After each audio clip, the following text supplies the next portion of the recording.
प्यारे बच्चों नमस्कार। मैं मोहम्मद शमसूल अंसारी जीडी गोयनका गया बिहार से कक्षा चौथी के लिए हिंदी प्रथम से प्रकरण जो है पाठ एक कविता है उसका प्रश्नोत्तर और कुछ अभ्यास कार्य आप लोगों के समक्ष लेकर के प्रस्तुत हुआ हूँ। यह वीडियो बनाने का उद्देश्य यह है कि इस पाठ का अभ्यास कार्य मैं आप लोगों को समझा सकूँ और इसको लिखने के लिए मैं आप लोगों को लिखित रूप से इसका प्रकरण जो भी मैंने यह लिखा है आपको उपलब्ध करा दूंगा। ठीक है। सबसे पहले इस क्रम में हम लोग देखते हैं कि पहला प्रश्न जो है सही विकल्प पर आपको निशान लगाना है। तो पहला प्रश्न है हम अनेक होकर भी एक हैं क्योंकि हम सभी भारतीय हैं, सही होगा। बाकी भी ऑप्शन है वो सही नहीं होगा। अब ये सही कैसे होगा इसको देखिए। हमारी जो है भाषा, बोलचाल, रहन सहन सभी क्या हैं, अलग अलग हैं, अर्थात अनेक हैं, लेकिन हमारा देश क्या है, एक है, भारत है। इस प्रकार यह उत्तर सही हो जाएगा। ठीक है। अगला देखिए, दूसरा ख है किंतु गीत भाव एक हैं का अर्थ बताइए। इसका अर्थ यह होगा कि हमारा जो है राष्ट्रीय गीत क्या है, जन गण मन है ना। तो यह क्या करता है, सभी लोगों को, सबका अलग अलग धुन सबको पसंद है, सबको अलग कपड़े पसंद है, सब कुछ अलग अलग पसंद है, लेकिन हमारा राष्ट्रीय गीत क्या है, जन गण मन गण है ना बेटा। तो वह क्या देता है, राष्ट्रीय एकता का क्या देता है, संदेश देता है। यह सही हो जाएगा। गीत भाव एक है अर्थात हमारा राष्ट्रीय गान एक है और यह हमें एकता का संदेश देता है।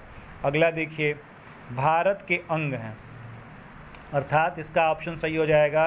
भारत के सभी प्रदेश क्या हैं, भारत के अंग हैं। भारत में अनेक प्रांत हैं, है ना, बहुत सारे राज्य हैं और सभी राज्य क्या हैं, भारत के ही अंग हैं। ठीक है। तो इसमें आप समझ लीजिए क ख ग में विकल्प 3 या 4 दिए होंगे पुस्तक में। जो सही विकल्प है, पहला हो जाएगा क का हम सब भारतीय हैं, दूसरा हो जाएगा हमारा राष्ट्रीय गीत एकता का संदेश देता है, तीसरा हो जाएगा भारत के सभी प्रदेश, सही हो जाएंगे यह विकल्प। इसके बाद आपका प्रश्न उत्तर आता है। तो प्रश्न उत्तर देखेंगे आप लोग। पहला प्रश्न है हम अनेक होकर भी एक कैसे हैं। इसका उत्तर हो जाएगा हम अनेक होकर भी एक है क्योंकि हम सभी क्या हैं, भारतीय हैं।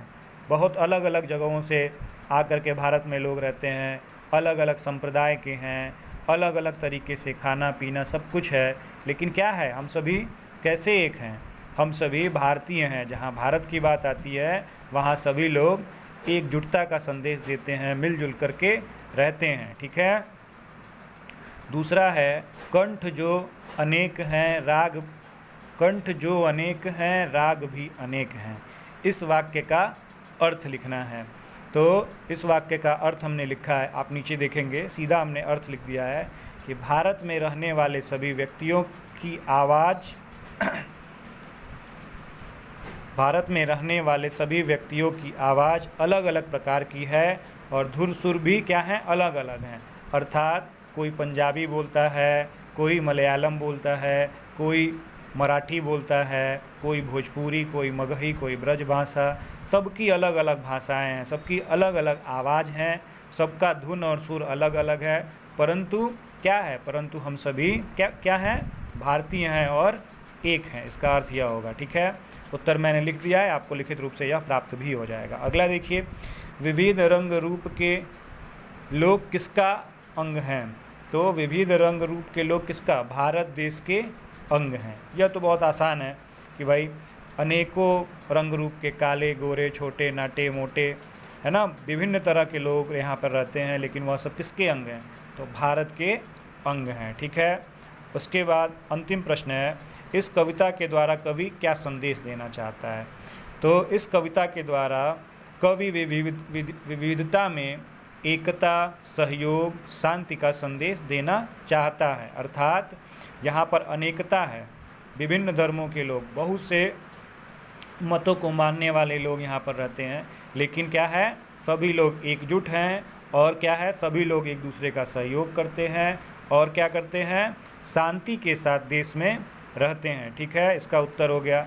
इसके बाद आपके अभ्यास पुस्तिका में कविता की पंक्तियों को पूर्ण करने के लिए दिया गया है। तो आप लोगों को मैंने बोला था कि कविता का स्वस्वर वाचन करिए और याद करिए। तो याद करने के पश्चात आप कविता की पंक्तियाँ पुस्तक में लिखेंगे, पूर्ण करेंगे। इसके बाद अगला दिया है कि एक एक पर्यायवाची शब्द लिखें। तो पहला है कंठ, कंठ का पर्यायवाची क्या हो जाएगा? गला, ठीक है। गीत का पर्यायवाची हो जाएगा गाना, और विविध का अर्थ हो जाएगा अनेक। विविध को समझ लीजिए, यह थोड़ा सा टिपिकल है आप लोगों के लिए। विविध का मतलब होता है विभिन्न, है ना। विभिन्न को अनेक भी कह सकते हैं। जैसे विविध रंग रूप है, अर्थात अनेकों रंग रूप हैं। कविता में पंक्तियाँ आई है ना, तो विविध का मतलब हो गया भिन्न भिन्न प्रकार, विभिन्नता या अनेक, ठीक है। वैसे ही स्वर का हो जाएगा पर्यायवाची आवाज़। तो इस प्रकार आप लोगों को मैं इसका लिखित प्रारूप प्राप्त करा दूंगा। आप लोग इससे अपनी अभ्यास पुस्तिका और कॉपी में लिख लेंगे और इसको याद करने का भी प्रयास करेंगे, और जो भी अभ्यास कार्य शेष रह जा रहा है उसको आप लोग अपनी पुस्तक में भरने का काम करेंगे। धन्यवाद, शुभ दिन, नमस्कार।